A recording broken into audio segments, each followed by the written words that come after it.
Hello friends, আপনাদের এখন যেটা দেখাচ্ছি সেটা হলো জলঢাকা ব্রিজ। আর এটা হচ্ছে জলঢাকা নদী। দেখুন, পাথুরে নদী, পাহাড়ি নদী, পাহাড়ি জলের নদী যেটাকে বলা হয় পাথুরে নদী।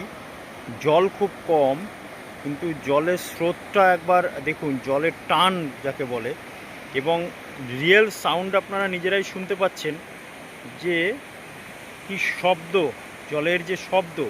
এবং এইখানে ত্রিমোহনা মানে তিনটে নদী দুদিক থেকে এসে মিশছে।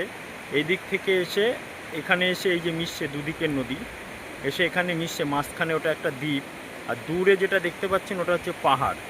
খুব সুন্দর একটা মনোরম পরিবেশ, সুন্দর দৃশ্য, এবং খুব মানে মন ভালো করা একটা জায়গা।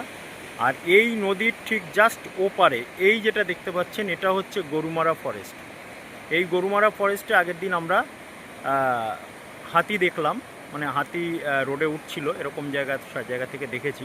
তো এইটা হচ্ছে জলঢাকা নদীর ওপারে হচ্ছে গরুমারা ফরেস্ট। সুন্দর মনোরম পরিবেশ। আপনাদেরকেও বলবো যদি পারেন অবশ্যই আসবেন, দেখবেন, খুব সুন্দর, খুব ভালো লাগবে। খুব সুন্দর একটা মনোরম পরিবেশ। নদীটা পাথুরে নদী, মানে প্রচুর পাথর এখানে নদীর পাড়ে বলুন, হ্যাঁ, মোহনায় বলুন, সব। এটা হচ্ছে অ্যাকচুয়ালি ভুটান লাগোয়া নদী। ভুটানের পাহাড়ের জল থেকে এই নদীটা যতদূর সম্ভব আর আমার যেটা ধারণা আর কি।